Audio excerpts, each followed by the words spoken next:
Salut à tous, c'est Yannick pour smartphonephotographie.fr, la chaîne YouTube de photos avec son smartphone. On se retrouve aujourd'hui pour parler 5 cas de figure où il n'est pas intéressant de faire de la photo en format RAW sur smartphone.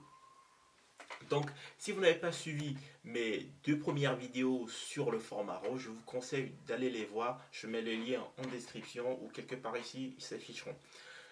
Avant de continuer cette vidéo, je vais vous demander un truc. Allez nous suivre sur Instagram où l'on peut reposter vos photos en utilisant le hashtag iPhotoFR et en nous taguant sur les photos. Donc si vous faites des photos smartphone, taguez-nous, utilisez le hashtag iPhotoFR et on repostera ces photos sur notre smartphone, sur notre compte Instagram. Wow, je speed.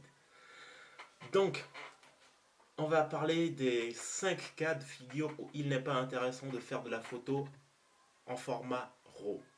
La première, c'est quand vous faites des photos selfie, des photos de nourriture ou des photos entre potes.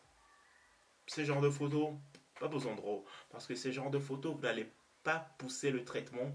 Vous n'allez pas les traiter. Vous avez juste, c'est des photos entre potes. Vous n'allez pas les traiter beaucoup. Donc ces photos sont en JPEG généralement. Et elles vont être intéressantes à être partagées sur Facebook, Instagram si vous avez un compte plutôt juste de vous, quoi. Il faut un compte assez personnel.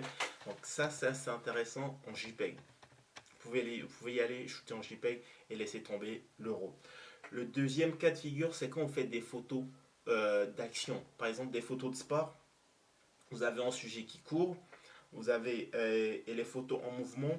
Bah, ces genres de photos, le format RAW est un format qui prend du temps à s'enregistrer. Donc parfois, vous n'allez pas pouvoir faire vos photos, que ce soit en mouvement ou en rafale, en format RAW. Ça, c'est un peu gênant. Donc, je vous le conseille pas. Le troisième cas de figure où il n'est pas très intéressant de faire ces photos en format RAW, il s'agit du mode panorama. Quand vous faites une photo en mode panorama, par exemple de là jusqu'à là, l'enregistrement du format RAW qui est beaucoup plus lent peut faire que votre image déjà de ne pas être floue sera difficile également à traiter puisque les images vont être un peu saccadées, un peu coupées, entrecoupées et l'image sera pas très nette. Donc troisième élément. Quatrième élément où il n'est pas intéressant de shooter en format RAW, il s'agit du live photo. Le live photo, quand on fait des photos animées comme ça, le RAW, il n'enregistre pas ça. Donc impossible de le faire. Donc vous pouvez même pas imaginer le faire sur faire du live photo en format RAW. Donc même si le live photo vous permet de faire une prise de photo, celle-ci ne sera pas en format RAW.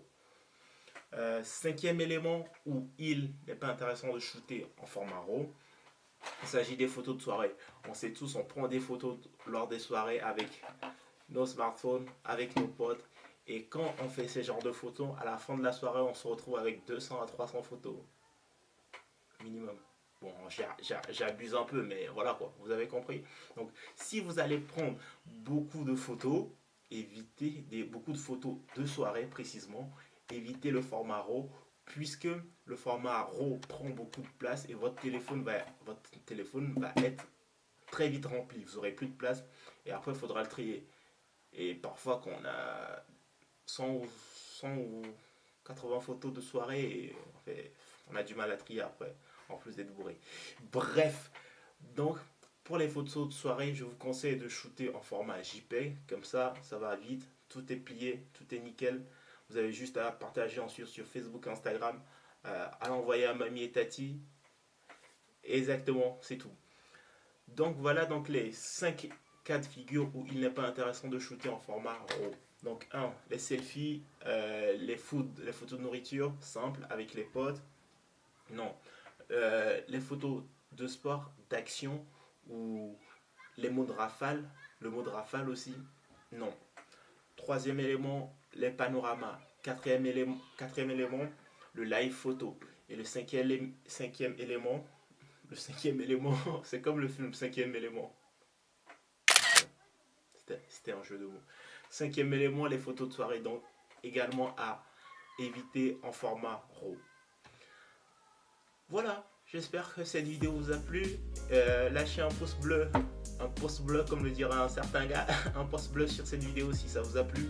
Abonnez-vous à la chaîne et n'hésitez pas à aller nous suivre sur Instagram sur notre compte iPhoto.fr où l'on repose vos photos faites avec un smartphone. Ça c'est dit, on se retrouve dans une prochaine vidéo et en attendant faites de belles photos avec votre smartphone.